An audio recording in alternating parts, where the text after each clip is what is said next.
안녕하세요. 북사랑 카페에 오신 여러분들을 환영합니다. 오늘 여러분들께 소개해드릴 책은요. 데일 카네기 인간관계론입니다.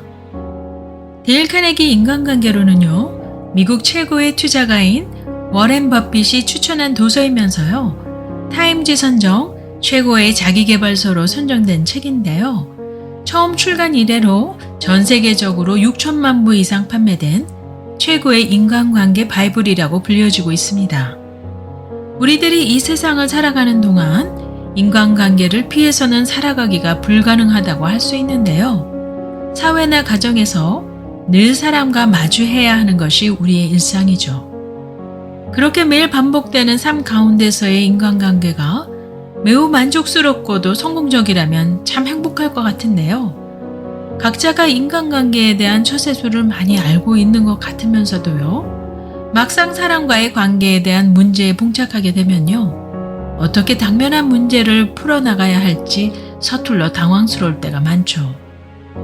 부모와 자식 간에 벌어지는 갈등이나 부부 간에 풀지 못하는 문제, 직장 동료 내지 상사와의 마찰과 사업에서 보다 실용적이고도 효과적인 인간관계를 만들어 나간다면요.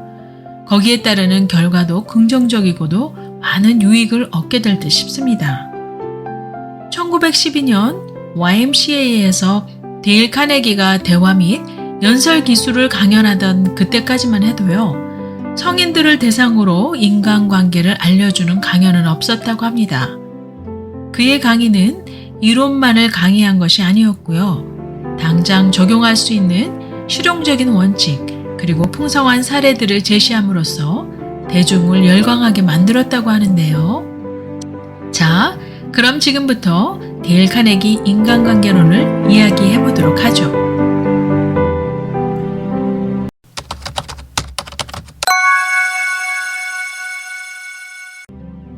우리들이 사람들과 관계를 맺을 때는요, 사람이 논리적이지 않음을 명심해야 한다고 하는데요. 오히려 편견으로 가득 차고 자부심과 허용으로 움직이는 감정적인 동물을 다루고 있다고 생각해야 한다고 하네요. 그래서 누군가를 비난하는 것은 아무런 쓸모가 없다고 하고요. 그것은 오히려 사람들을 방어적으로 만들고 스스로를 정당화하도록 만들기 때문이라고 하네요. 비난하는 그 자체는 사람들이 소중히 여기는 자부심에 상처를 입히고요. 자존감을 훼손하면서 적개심만을 불러일으킨다고 합니다. 데일 카네기는 무려 10년간 이브람 링컨의 삶에 대해 연구를 한 바가 있는데요. 그러면서 링컨이 사람을 다루는데 성공했던 비결을 알게 되었다고 합니다. 그것은 바로 링컨이 어떤 일에 대해서도 다른 사람들을 절대 비난하지 않으려 했던 점이라고 하는데요. 그럼 링컨이 처음부터 타인에 대해 비난을 하지 않는 사람이었을까요? 오히려 그 반대였다고 합니다. 그가 젊은 시절 인디아나주 피전 크릭 밸리에 살 때예요. 비판은 물론이고요. 다른 사람들을 조롱하는 편지나 시를 써서 그 사람들이 발견할 만한 곳에 떨어뜨려 놓았다고 하는데요. 이 편지 중 하나는 링컨이 평생 잊지 못할 적개심을 불러일으켰다고 합니다.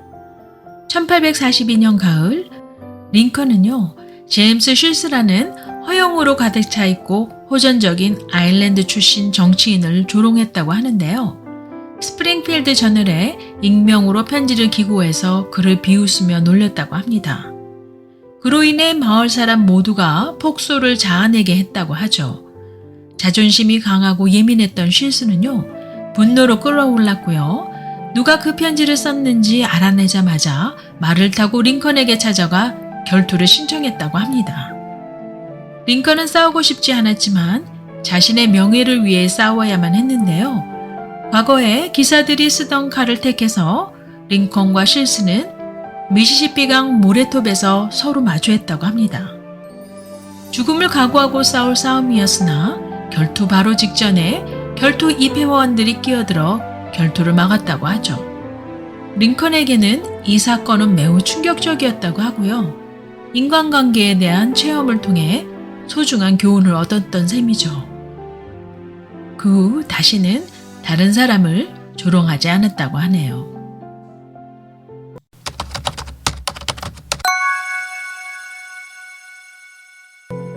자신이 중요한 사람이라는 느낌에 대한 욕망은 우리를 동물과 구별짓는 중요한 차이점이라고 할 수 있는데요. 그러한 욕망 때문에 찰스 디킨스는 인류에 남을 소설을 썼다고 하고요. 록펠러는 다 쓰지도 못할 엄청난 돈을 축적했다고 하죠.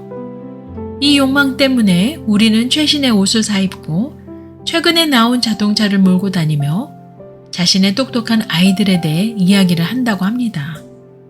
심지어 미국의 조지 워싱턴조차 사람들이 미국 대통령 각하라고 불러주길 바랬다고 하고요.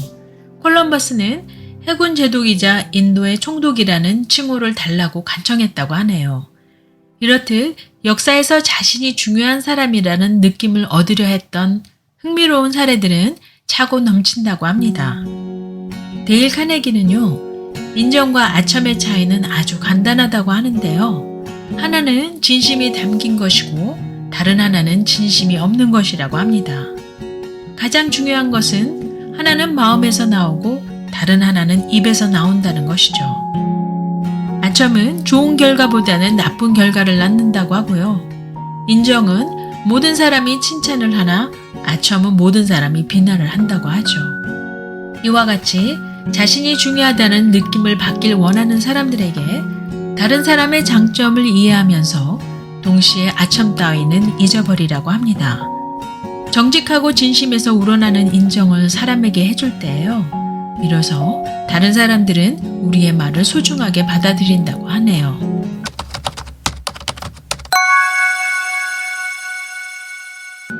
데일 카네기는 매해 여름마다 메인주로 낚시를 갔다고 합니다.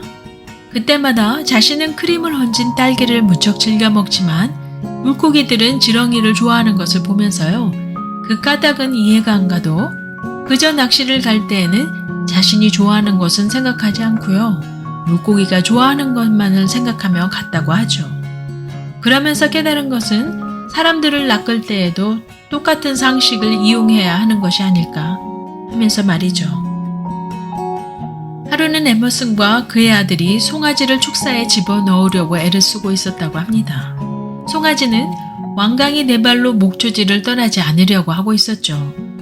에머슨은 밀고 아들은 앞에서 당기고만 하는 모습을 본 하나 아일랜드 출신 하녀가 한 일은요. 송아지 입에 자신의 손가락을 집어넣고 송아지가 그 손가락을 빠는 동안 어렵지 않게 축사로 송아지를 들어오게 했습니다. 사람의 상식이 아닌 송아지의 상식으로 대했을 때 쉽게 문제가 해결되었던 셈이죠. 사람들은 자신이 원하는 것에 관심이 많다고 합니다. 그러나 다른 사람 그 누구도 내가 원하는 일에 관심을 두지 않는다고 하죠. 데일 카네기가 말하기를요. 따라서 세상에서 유일하게 다른 사람에게 영향을 미칠 수 있는 방법은 다른 사람이 원하는 것에 대해 이야기하고 어떻게 하면 그것을 얻을 수 있는지 보여주는 방법뿐이라고 합니다. 헨리 포드의 말을 인용하자면요. 성공의 비결이라는 게 있다면 다른 사람의 관점을 가지고 당신의 관점뿐 아니라 그 사람의 관점에서 사물을 보는 능력이다라고 그는 말을 했습니다. 수천 명에 달하는 세일즈맨들이 세일즈를 하다가 지치고 실망하며 박봉에 시달리는 이유는요. 그들이 늘 자신이 원하는 것만을 생각하기 때문이라고 합니다. 평생 고객의 관점에서 상황을 고려하지 않은 채 물건을 판다고 하죠.